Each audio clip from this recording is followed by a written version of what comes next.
I think we're going to pray the litany on Wednesday nights.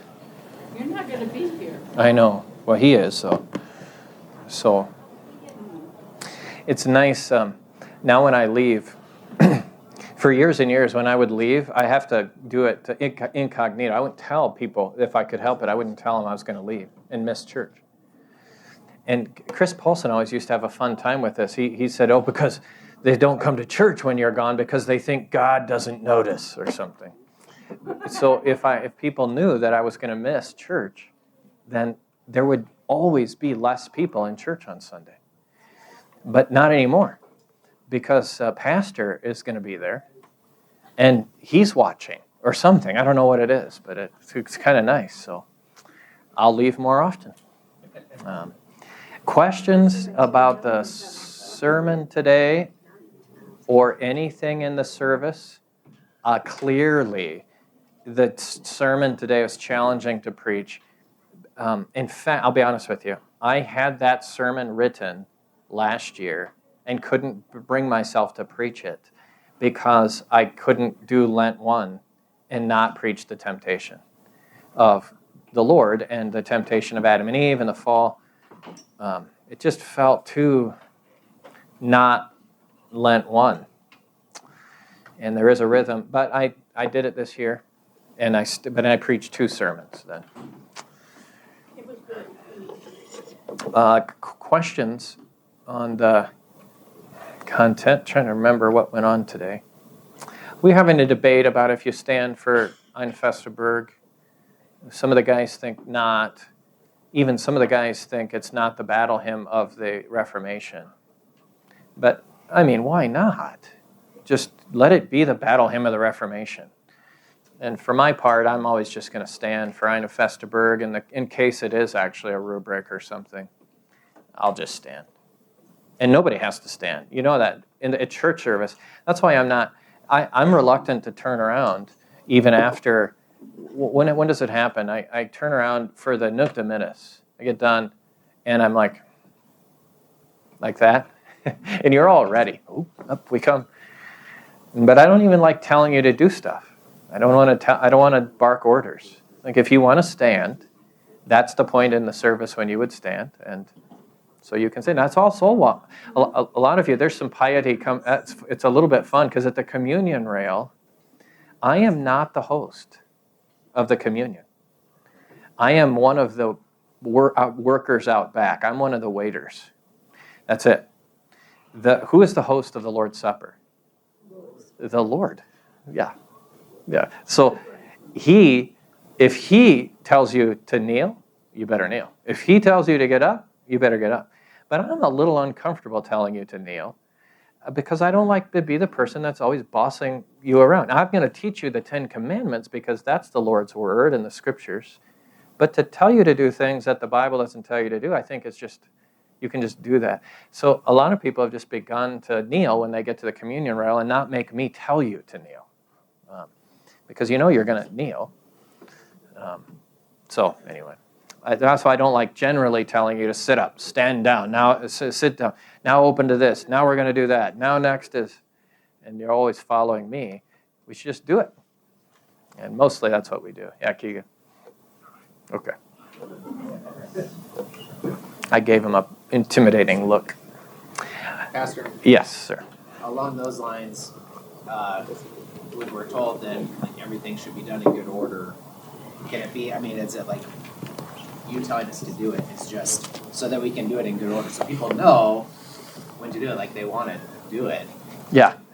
You're not making them. Yeah. I just wonder if that's like a different way to view it, so you're not feeling like you're this Yeah. overlord. You're just helping us do things in good order. That's right. That's what I think when I am the overlord and I tell you what to do. I think that's fine. It gets a little over the top. I mean, you will go to like a pastor's conference. All pastors. They all know they're supposed to stand up. And somebody will turn around and say, I now invite you in the Lord to stand for the singing of that old ancient hymn of... We all know what it is. We're already standing. It's the Nunc Dimittis. You don't have to... So it's... And it was like, in 3 weeks, everyone's doing it because, well, now that I don't have to wait for him to tell me to do it, I know to just do it. Yeah. Sorry, Marcia. Go ahead. Marcia. What I find is like, you don't kneel until you come, because that's the way when I worshiped way back. Yeah. That's what we did, and we did it in reverence. And we started it with COVID, where Yeah. everybody come in and kneel so we could get up and get away from the thing. I think we should go back to that until you Right. I know I don't. welcome us to the Lord's table when you do that, and then we bow and we. Yeah, I learned at the seminary. The seminary was the first place that I ever wasn't invited by the pastor to kneel. At the seminary, we just go and kneel, and so it's between. It feels like it's more between you and the Lord, which like communion isn't a purely individualistic thing. But you go kneel, and you're kneeling there until the body of the Lord comes to you, and then when you've received the blood of the Lord, what do? You get up and leave. And you bow, and so you're not used to that. But I think that kind of makes sense. But also, if you're standing there and waiting for me to tell you to kneel, then, or if it associates COVID and it's a bad memory, then That's what I think of. it is. Okay. Go. Well, then I'll be patient with you. Vic, please. We made it through. Come on, everybody. For telling us what to do, like for instance, you never told me to get the candles out on the first try. Sorry? You never told me to get the candles put out on the first try. Maybe No. you should have. Why did you have to go back and do it again? Lorelai told me, actually. Were they trick candles? She was pointing, so I knew something was wrong. Let's see. Today, well, I don't think. Unless there's any other questions, I forgot completely about Thomas, please. In the epistle, you have like the contrast. There's a whole bunch of them, like. Oh. Just all of those, and like what I was thinking when you were reading it is like the two natures inside of us, kind of. Or not the two natures, the two wills fighting. Yeah, two wills. Thomas said, because Paul lists a number of different, not always contradictory. The list is varied. I've never studied it in great depth. I admit that. Some of them are on the surface level contradictory. Like, how are you going to be sorrowful and always joyful? Those two don't go together, do they? But Paul says they do. Thomas's question is he was leaning towards, does that have something to do with the two wills inside of us in conflict, the old Adam and the new man? I think that you wouldn't want to make that move, because Paul is going to hold up this sorrow not as, that's actually a virtue. So being sad about sad things is what we should do. Paul says, for instance, that we should abhor what is evil. So there's times where it's wrong to abhor things, and there's times where we must urge ourselves to abhor certain things. We should abhor with our souls evil things, and also then delight in certain things. So we should always be sorrowful. And the Lord was sorrowful. That wasn't sinful. So I wouldn't want to see sorrow or something as an extension of the flesh, but as an extension of the new man inside of us. But then also this joy is, so those are two virtues that don't seem to go together, but that do for a short time in this life. Mark. I just want to say too on that, where that sorrowful yet always rejoicing, that when you were giving that sermon, it really hit something in my heart. It's taken me a long time to learn that. And some of the most devout Christians I've known, I see that in how they can have both of that at the same time. Mm-hmm. And I really like that sermon. Yeah, thank you. Okay, I forgot Proverbs. I just forgot to put. I've been 2 weeks since we've been in Bible study, since I've been with you here, and I just forgot that we do a proverb. So I don't have anything prepared. We'll go straight to Ephesians chapter 5. I have a bulletin for you all. I just pass this around because I expect you to bring me bulletins. And but my bulletin is a wedding bulletin for Pastor and Janelle Cox. So here you go. I'll hand that around. Ephesians chapter 5. We're on the edge of the move of St. Paul into the vocations description. So for chapter 5, the move happens at, I would argue, that the move happens at verse 22 in the middle of chapter 5, where Paul begins to give concrete instruction in particular vocations. First, he instructs as it concerns husbands and wives, and then I think there's a section for children and parents, and then there's a section for slaves and workers. After that, there's the section where he outlines the armor of God against the devil, and then some concluding remarks, and then we'll be done with Ephesians. I do not think that section begins at verse 21. That is an argument. Now, you know that the break there, the paragraph heading, which yours might say what? Before verse 22, wives and husbands is what mine says. That is an artificial addition. Paul didn't write that in there. So some editor has decided that's where the break is going to be. And I agree with that. That's where if mine is at verse 22, that's where my break is. There are some that argue that the break is at verse 21, and I disagree with that. We do, though, need to work on verse 21, which I think is where we got to 3 weeks ago when we last reviewed this. Am I right? Verse 21? Okay, let's back up just a little, and then we work into it and start on verse 21. Verse 18. We'll start at 18.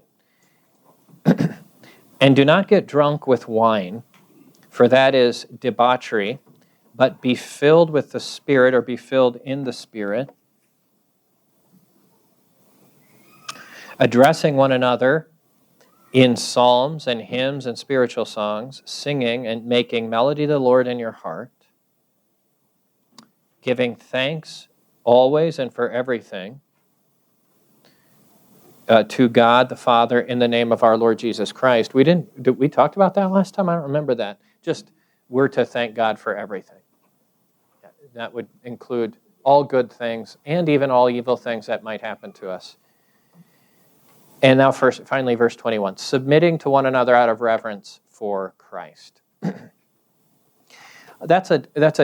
Or out of fear. The word reverence there is phobos, so let's just translate that straight away as we see here, reverence. Does any of yours does any of you have a King James version that just went ahead and did this and said the fear of Christ the way it should be?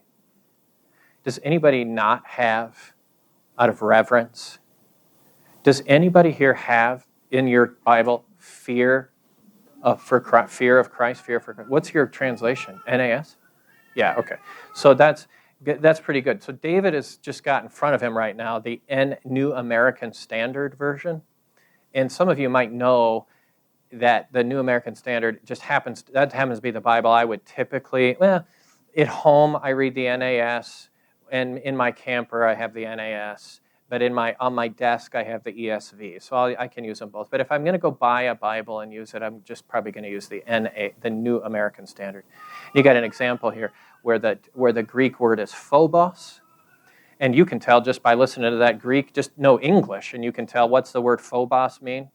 Phobia, fear. It's very clearly fear, not reverence. We have a word for reverence in Greek. It's not this word. This is the word phobos. So let's just deal with the word for fear. The NAS translates that as fear. So even a translation like the King James must use something different than fear. But is that right? Is it? Oh, thank you. So King James says fear. Ta-da. NAS says fear. All the other ones have decided we don't like that fear that much. This is probably reverence or respect. Well, fear. Well, let's go back to the submitting to one another out of reverence for Christ. I want to work into this just a little bit because we're going to transition here today into the subject of vocations, and I want to talk to you a little bit about vocations. It's very, very helpful. This is vocation language. To submit, we'll see that next time. In fact, see it right here at the bottom. Wives, submit to your own husbands. That's the same word that's being used here. Or be subordinate. Be under the authority of somebody else. Here the word is submitting or coming under the authority of one another out of fear for Christ. And what's going on there? Well, let me set that aside a second and just explain for a little bit the subject of vocation, if I could. So vocation means is your calling as Christians. We usually oftentimes use the word calling for pastors. I have a call to be a pastor. That's true. That comes from God through a congregation, but it's a divine calling, and therefore it's a call that's for life, as long as the Lord doesn't take me out of this call somehow. But you also all have calls as well that are just as dignified and from God himself, just as divine as my call to be a pastor. In fact, that are in many ways higher than my call to be a pastor.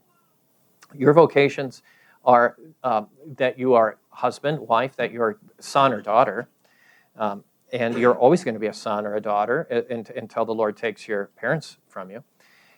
You have the vocation also of being a citizen. The Lord has put you in a country where you're a citizen. He might have given you the office, be an office holder in this country where you might be a mayor or a city councilor or something. You're certainly a voter if you're 18. You're also a Christian. You've been given the vocation of being a Christian. But when were you given the vocation of being a Christian? When you were baptized. And that bears with it certainly privileges, but also responsibilities. When you were confirmed, this is interesting, you were given another vocation, I would suggest to you. What's the vocation when you were confirmed, if you were confirmed? What were you confirmed into? What's your task now as a confirmed Lutheran? You're a member of a specific congregation. You're a member, but member doesn't imply any kind of task. But it's true you're a member, but what's the task that confirmation bestows upon you? You're able to take the body and blood of Christ. You may receive the body and blood of Jesus. That is certainly a task, but that's sort of a receptive task. What are the duties of your vocation as a confirmed Lutheran? Lois? Ownership of your faith. So like reading the word, getting yourself to church. I mean, you're sort of out from under the authority of your parents in that way. In a certain way, yeah. You take responsibility for your Christian faith in a sort of an individual way. However, you would have had that at your baptism already and just were growing into it. There's a certain respect. Here would be my suggestion to you. What are the kids doing, kids or whoever, whatever age? What are they doing when they come up for confirmation? They all stand up there. What are they doing? They're confessing their faith. Yeah, that's what we're asking them. We're asking them, do you confess the creed? Do you rebuke the devil? Do you believe the Bible? Yes. Why are you still standing up here right now? Because we're doing this publicly. So you're put by God into the vocation of confessor, defender of the Christian faith. You have a task of confessing the faith now, and that would be. We even ask you, are you going to stay? Is this a vocation that you're going to keep no matter what until you die? Even if the very vocation itself costs you your life. Even if by confessing your faith, what? They feed you to the lions. And the kids are up there and they're 9, 10, 11 years old and they say, yeah, they can feed me to the lions. I'm not going to cease to be a confessor of the faith. Okay, so these are vocations that the Lord has handed you over to. You'd also then have inside of those, or maybe you could say underneath those vocations. Well, I don't know any theologian that actually has named it this, or so I'm just making this up. But you have, in a sense, sub-vocations, which are in fact gifts of God and responsibilities that you have, but they're really given so that you can fulfill your main God-given vocations. Let's see. So let's see. I picked on John once already. Okay, there's John. So John, if you're already used to it then. John has the vocation of husband, and that is a lifelong vocation. He has a vocation of son. and a father. These are lifelong, non-negotiables. He's going to have them. He can't just leave them. This isn't that God has given these things to him. He's also given the vocation of Christian, baptized, confessor, citizen. John, though, also has the vocation of what? He happens to be an electrical engineer for a particular company named Given and Associates. Now, that is a vocation in a sense, in a derivative sense. So would you say that God has given John the vocation of electrical engineer? Yeah, kind of. I would say that's right. However, you wouldn't want to make the mistake of thinking that he couldn't what? Go be go raise grapes in Venice or something like that. He could do that if he wants to. And would he be sinning if he changed his vocation of electrical? In fact, would he be sinning if he left his company and went to a different company? No, he could. So when we say that he's got the vocation of electrical engineer, we wouldn't say that in the same way that he has the vocation of husband or son. Fair enough? And in fact, the reason that he's an electrical engineer and works in particular at a particular company is so that he can fulfill the vocation of husband, father, church member. He's providing for his family. We need him to work at Given to supply also in his role as vocation of a member of a Christian, as a member of our church. Because the way that God typically provides for our ministries here is how? That he gives people money from working at companies, and then they give a part of it to church and supports the kingdom of God. It's just the way that. And then he's also being a citizen, isn't he? A good citizen by working at his job. In what way? He's paying taxes, hopefully. He pays his taxes that I'm aware of. Martha's getting paid under the table. Is he getting paid under the table? As much as he can. As much as he can, I bet he is. Well, can you see, though, how he can fulfill his main vocations in any number of different ways? If he thought he could do it better at a different company, he should go do it at a different company. Okay. Now, inside of our vocations, whether they be our chief vocations or our what I just called your sub-vocation, if you want to go with me on that terminology, we all are oriented toward either being in authority or under authority. So in John's case, as a son, especially 20 years ago, well, I guess I got to say 30 years ago now. 30 years ago, as a son, he was certainly what? Under authority. And in a certain way, he still is under authority. As a father, he is in authority. As a husband, he, according to we'll read about it. According to Paul, he's in authority. He's not in submission, but he's in authority.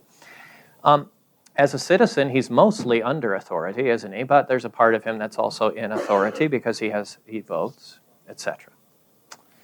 In the particular position at his company, I happen to know that John is at a place, he's sort of in the middle somewhere. So he is in authority over certain people at his company, and he's also still under authority. And he, as a Christian, is going to be, and all of us are going to be very much aware, am I under authority in this relationship, or am I in authority in this relationship? Now, that might first sound like, that's sort of, ugh, that sounds icky and hierarchical, and I don't like that. And that's because I think that Karl Marx got into our skin more than we realize. And he glamorized everyone being equal. I'm not sure that Marx actually said that, but the glamour of communism was that we're all just flat, interchangeable, and equal. Rather than what the Bible gives is a constant system of authority and under authority and so forth. When it's in John's case, he then was going to deal differently with the individuals that are under his authority than he is that are in authority over him. Those that are under his authority, he's going to deal with how according to the Scriptures. Well, I'll try to summarize, at least my reading would be that he takes responsibility for their well-being. So being in authority is not generally a position of privilege, but a position of what? Of responsibility. And he therefore takes it upon himself. As oftentimes people would say, oh, it'd be so nice to run your own business until you run your own business. And then you realize what? But you've got a bunch of people that are relying on you, and you're trying to take care and make sure that they're all taken care of, and you can supply for them and take care of. So being in authority, which might at first appear to be glamorous, oftentimes it's not, because you really have a lot of weight on you. And that's called responsibility. That's the point of being in authority. And a person in authority is going to be concerned for the well-being of the people under them. They're going to need to exercise their authority with gentleness, and Paul says with justice and fairness. Now, in the case where we might be under authority, how do we deal with the people above us then? We're in submission. We basically obey them, but not just sheer obedience. The Scriptures also give to us a kind of obedience that is willing, even happy. The fourth commandment gives this to us: honor your father and mother. What does this mean? We should fear and love God so that we do not, what's the money word on this? Despise, so that we do not despise our parents, despise or anger our parents and other authorities. But so we shouldn't despise our authorities or anger them, if it's possible. But we should honor them, serve and obey them, but also love and cherish their authorities. So John, that would mean that in the case of your boss, you have the responsibility to cherish your boss. He's in the hot seat right now. Oh boy. But that's what the Bible gives for all of us who are under authority. Let me say maybe just one additional thing. I think we'll get into this later. If one is under authority in your vocation, what happens when the one that's in authority over you is dumb or evil, incompetent, and wants you to do something in his authority or her authority that you don't think you should have to do, is unwise, and maybe even wrong? Now, how do you handle that? That is a really important question. Pastor Peterson's been dealing with this over the course of the last 3, 4, 5 years in different circumstances. He calls this remonstrance. Have you heard the word before? I've never heard that word. But he's used it enough that it's caught on in my mind. It's called remonstrance. Here's what remonstrance is. It's the obligation of somebody under authority to gently correct and rebuke someone in authority over them. Now notice what I said. I didn't say the privilege or the ability. I said the what? The responsibility to rebuke somebody in authority over you. The Bible actually does hold out to us good examples, which maybe we'll deal with later, but good examples of people under authority that were forced to rebuke somebody that was over them. And they did it out of obligation to God, who is above them. So, here's an example. You're in the military, very hierarchical, very strict system of control, maybe not control, of command and obedience, etc. And so many of you know this far better than I do. If you are in a field of battle and your commanding officer directs you to go do something, you don't question that authority. You do it in virtually every circumstance. However, if you're reasonably competent and you are under authority and you can tell that you've been given instructions that are dumb, or maybe not dumb, but ignorant, and you're going to lose men, so go take that hill, and you know there's no chance you can take that hill. There's just we're going to lose all of your men. Do you have to go do it? Well, what are you going to do if you're under authority in that instance? You have to use remonstrance. So you've got the obligation to go to your commanding officer, and I think you can do this in the military. I think this is probably a thing, isn't it? For those of you, you're going to have to go to your commanding officer and very timidly, very gently, very respectfully say to him what? Sir, I will do whatever you command. I have big reservations about this. Let me tell you why. I think that this could cause more trouble than it's worth. Perhaps you'd be open to this alternative course. And what you're essentially doing there is rebuking somebody above you. And if he's a good leader or commander, what will he do? He will listen to you. He better. He'll assess it, reassess it. I can see I've got competence in front of me. I better relook at it. If he says to him, no, I need you to go do it, go take the hill, then what do? You either do it or you face court-martial. Yeah, well, in the military, yeah, you better go do it. You did your best. You said what you needed to say. You better go do it. As long as it's not what? Against God's will. Deliberately sinful, clearly sinful. Right? It needs to be clearly sinful. And then you better just go do it. But you said your part. So do you follow me? Do you get the idea of remonstrance? Some of you may know this. The most beautiful example of remonstrance, I think, in the whole Bible is what instance? Some of you may know this. Peter and Paul are equals. Yeah. So not Peter and Paul, but you're... But I mean, with the government when they were told. Yes, we must obey God rather than men. That was a strong remonstrance. Yeah. Vic? The woman, the little dog's woman? Oh, no. That'd be next week, actually. Or is it? Yeah, Lent 2. Not that I can tell. I don't think that there's any... I don't think she rebukes the Lord. I don't feel like.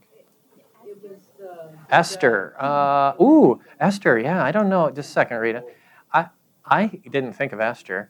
Esther does softly rebuke Xerxes above her, or Ahasuerus, very tenderly and gently. That's nice. No, that's not what I'm thinking of. There's a better one than Jacob. What's Jacob? Jacob. When he He was. wrestled with God.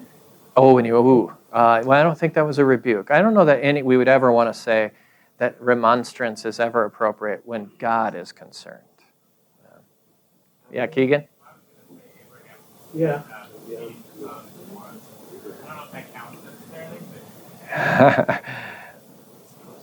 Abraham pleading for Sodom and Gomorrah, was that remonstrance? Right. Right. Talk to me. Got him all the way down to 10.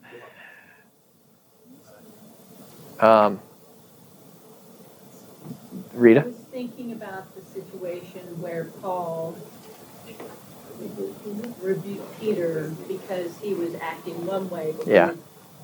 the ones that had been Jewish came. Yeah. He quit being with. Paul and Peter, I got you. So I think Paul and Peter are equals there. That's a little bit tougher, understand that. but there is a rebuke that's needed. Yeah. Huh? What about David and Saul. Did David rebuke Saul? Yeah, he did. Yeah, because he rebuked him every time he 2 times particularly that he almost killed him or could have killed him. He then rebukes him, but so gently. Yeah, that's a good one. Oh, well, no, you're thinking all these good examples. No, clearly the best example, though, is, Thomas is going to get it, Abigail. Abigail is the most magnificent example in the whole Bible. That's just my opinion. Abigail. Do you remember Abigail? Abigail and Nabal. Nabal. Yeah, this is the best story. Nabal is his name means fool, and he. Well, I'll do it next time. But my point now is that there is a place for remonstrance at times. Okay, next question. In our vocation as Christians, that is members of a church, or the church, and particularly our church, If I now take me out of it, because as a pastor, I'm a little bit of a complex, the different case. But with each one of you, take your roles as father, son, husband, wife, all those different roles. Take those aside. We might have a mayor of a city here or something, or the president of the United States might be in this congregation. And just forget about that for a second. As we all are here, just as Christians, how would you know when you're relating with Christians if you are in authority over them or under authority of them? When you relate to one another. Isn't that an interesting question? I never thought of it until I gave this a serious consideration. Here's the way that Paul gives it to us in verse 21. We are to submit, that is, we are to be subordinate, we are to come under one another out of fear for Christ, which is to say, this seems a bit strange, but that when we're dealing with fellow Christians, when I'm dealing with, forget I'm a pastor for a second, when I'm dealing with you, I consider you to be in authority over me, and I am your subordinate. But also, when you're dealing with me, you consider me to be in authority and you to be subordinate. How else could you read this, what Paul says? Being subordinate to one another out of fear for Christ. Now, I'd never thought about this in depth, but there's a couple different passages where Paul actually says something quite similar to that, like where...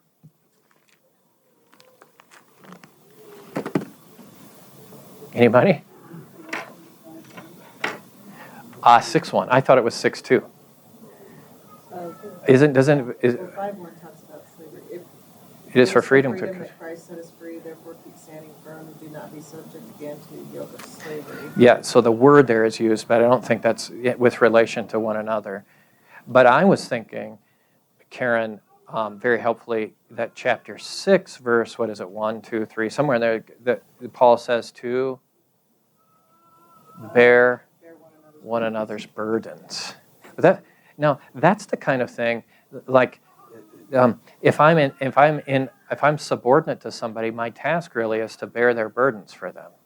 I'm underneath. My job is to try to do my best to help my boss bear his burdens, be helpful to him or her.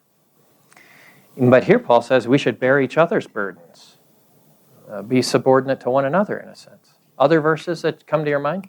Well, since it's Lent, what comes to my mind, I don't know if it pertains, is how the Lord washed the disciples' feet at the Last Supper.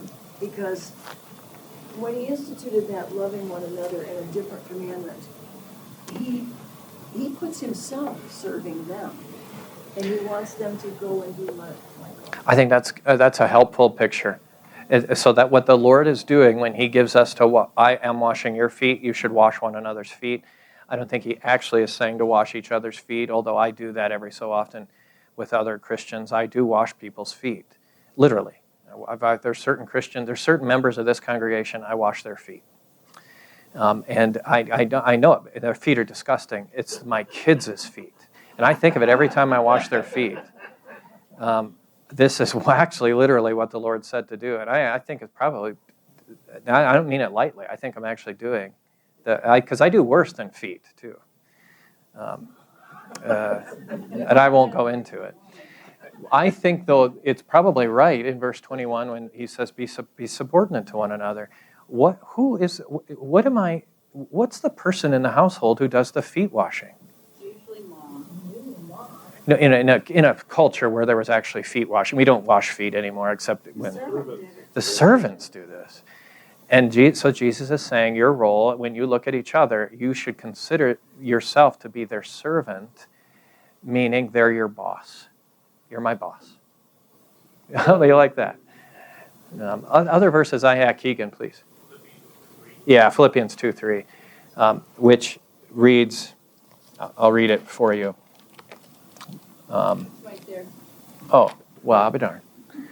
Let nothing be done through strife or vainglory, but in humility or lowliness of mind, let each esteem the other better than themselves. Better is, the word there is higher. Higher. Yeah, not like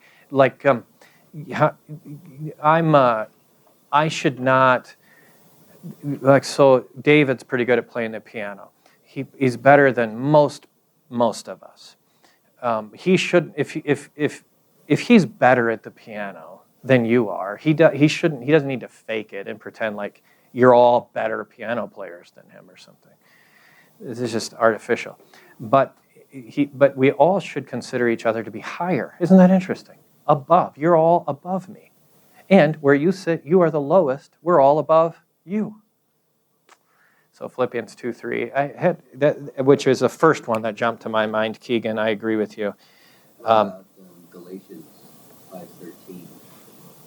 For you were called to freedom, brothers. But don't use your freedom. Do not use your freedom as an opportunity for the flesh, but through love, serve one another. Serve one, yeah, good. That's right. Serve one another that's saying, I should consider you to everyone here to be my boss, and everyone here should. Isn't that interesting?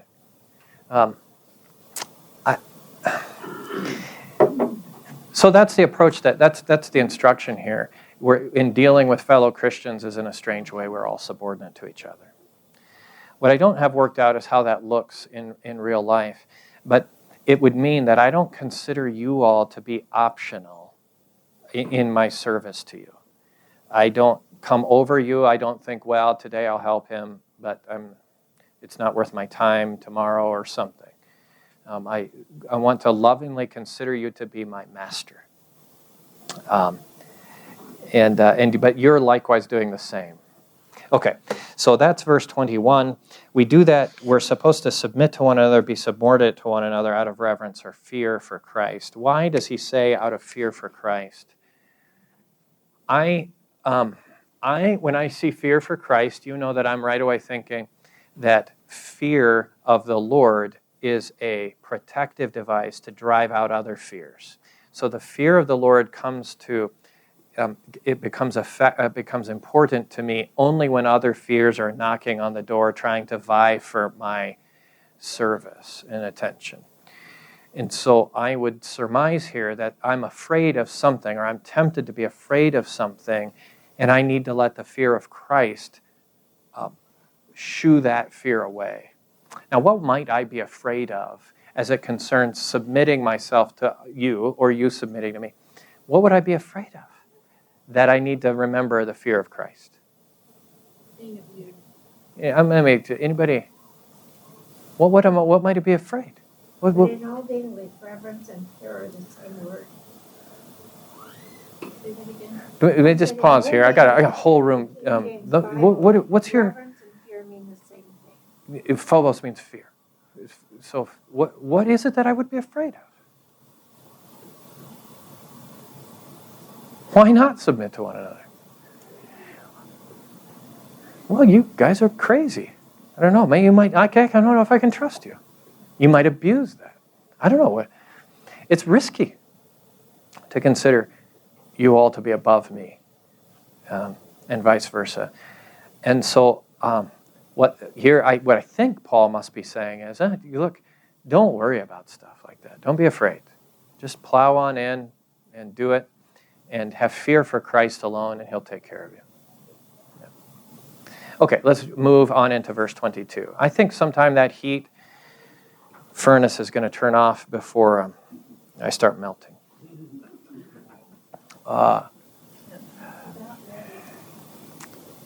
Wives, submit to your husbands as to the Lord,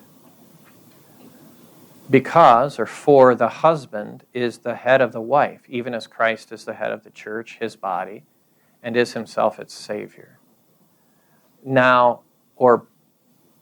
but, I think that verse 24 is hard adversative. Now, as the church submits to Christ, so also wives should submit in everything to their husbands.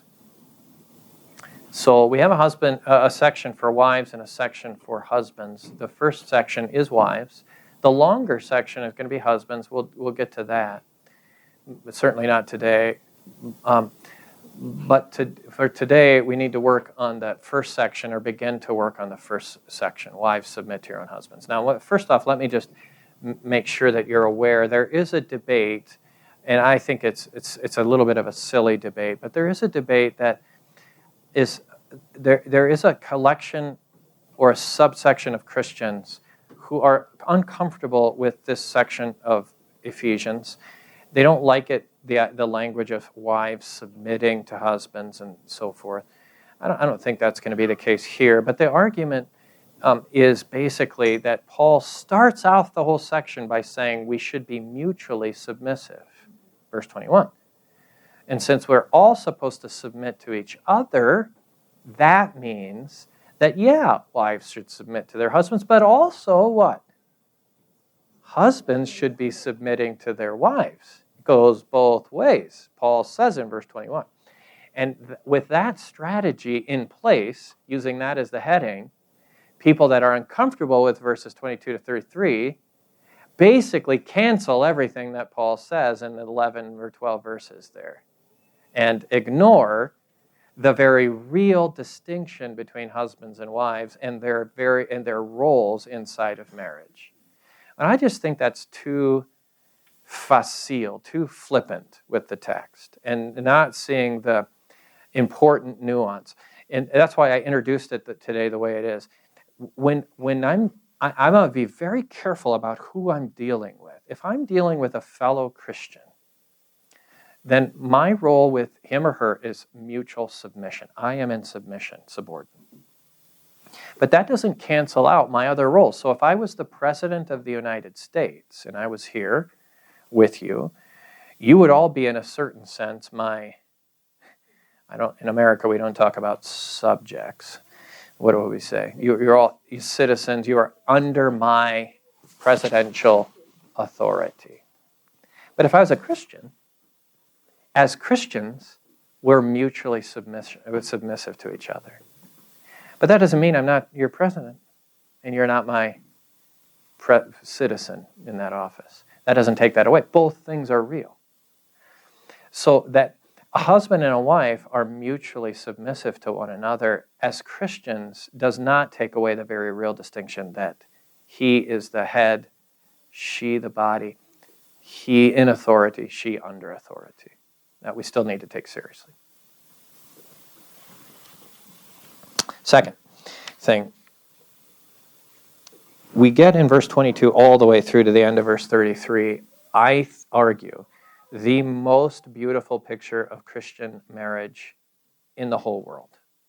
I don't think, even our Lord, I don't think, speaks of marriage directly in a more beautiful way than Paul does in these particular verses. And the reason I say that is what Paul makes really clear here throughout this argument. He says that wives should submit to their husbands as the church submits to Christ. And then at the end, if I can skip ahead to verse 32, just so you can get a sense. In verse 32, Paul says, this mystery is profound, and I'm saying that it refers to Christ and the church. However, let each one of you love his wife as himself, and let the wife see that she respects her husband, etc. So Paul at the end there says, what I have in mind in this section mainly is what?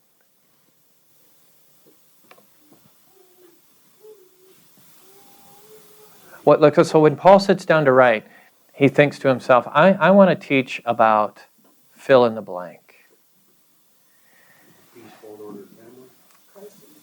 A peacefully ordered family, husband and wife. I don't think so, actually. That makes sense. It fits into the flow of the letter. But Paul seems to break out of that and get to a higher thing. And that is Christ and his church. And in fact, he says, actually, you know what I'm not talking about? I'm not really talking about husbands and wives here. I am, that's true, husbands should, take care of their wives, and wives see that they honor, respect their husbands. But what I'm really talking about is Christ and his church. And what their Paul is teaching is that when God instituted marriage all the way back in the garden, that he did that preemptively. Marriage was meant, and always was meant, to be a picture of Christ and his church. In other words, I said this at Ray and Janelle's wedding. because I preached on this text for their wedding. I'm also going to preach on this text for Linda's funeral. Interesting, huh? Just because it works for both. But what Paul says, God didn't think,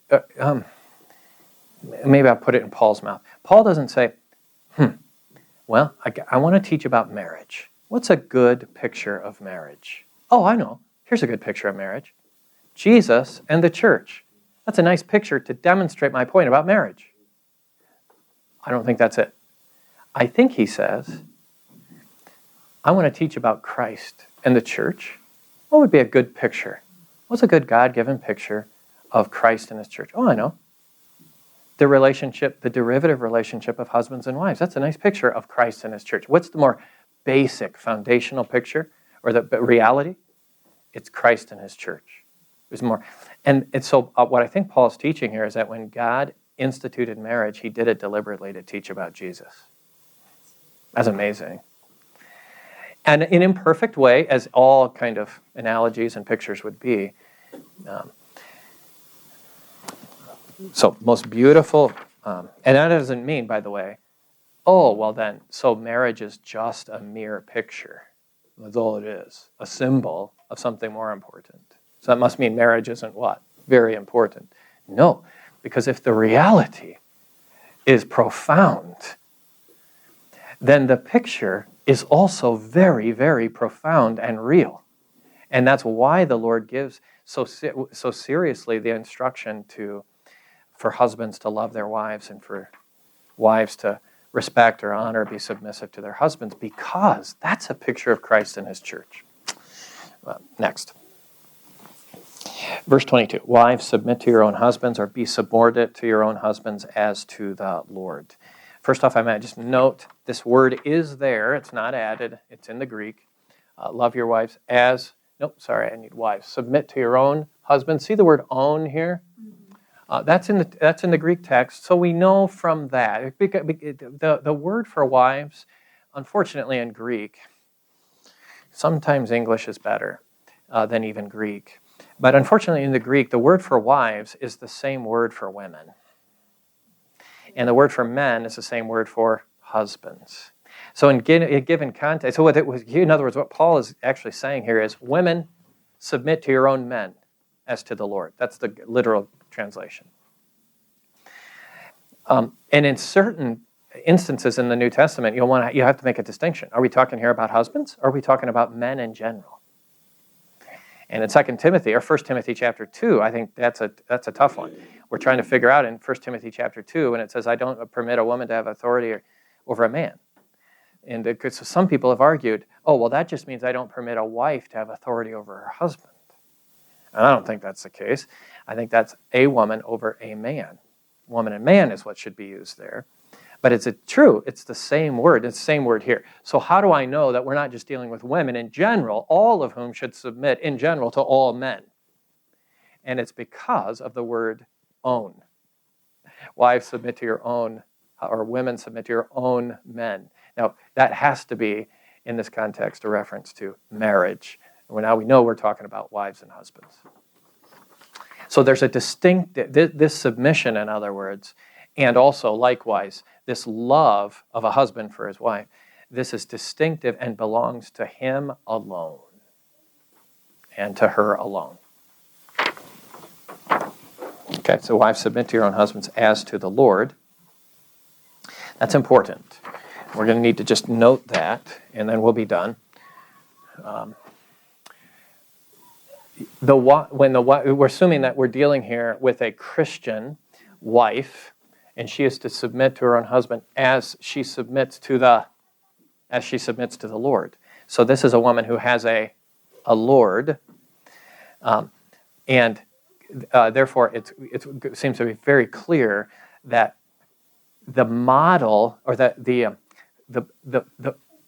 obedience or the submission that she owes to her husband is modeled after the higher and more important submission that she has for the Lord. So you're to submit to him the way you submit to the Lord.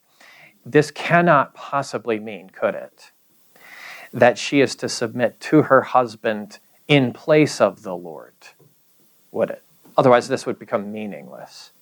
In other words, she cannot, she'll never be able to say, no one will ever be able to argue, you have to obey your husband, I don't care what he's telling you to do. Even if it's against the Lord or something. No.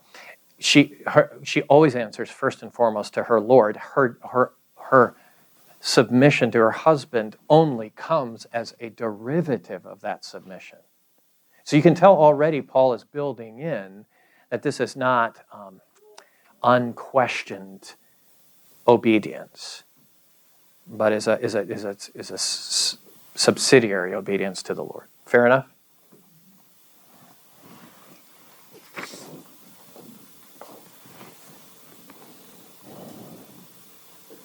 Okay, well, I can't do any more today without going into a lengthy, more longer things. So we did that. We'll continue at 22, 23, and on next week, and we'll be dealing next week, just so that you're aware of it. We'll be working on the question, in particular, the challenging verse at the end that says, "Are you ready? She should submit." Wives should also submit in what? In everything to their husbands. Whoa! You mean in most things? In good things? No. No, I suppose you know Paul chooses his words carefully. When he says everything, he means everything. And yet, do you think Paul's going to suggest that wives should follow their husbands into disobedience to the Lord? Well, then what does he say? Everything. We got a challenge on our hands. It's top of the hour, so I got out of that one. Cliffhanger. We'll have to work on that next time, in particular with reference to 1 Peter chapter 3, which I think is so valuable. So we'll work on both of those. The grace of our Lord Jesus Christ, the love of God the Father, and the fellowship of the Holy Spirit be with you all. Amen.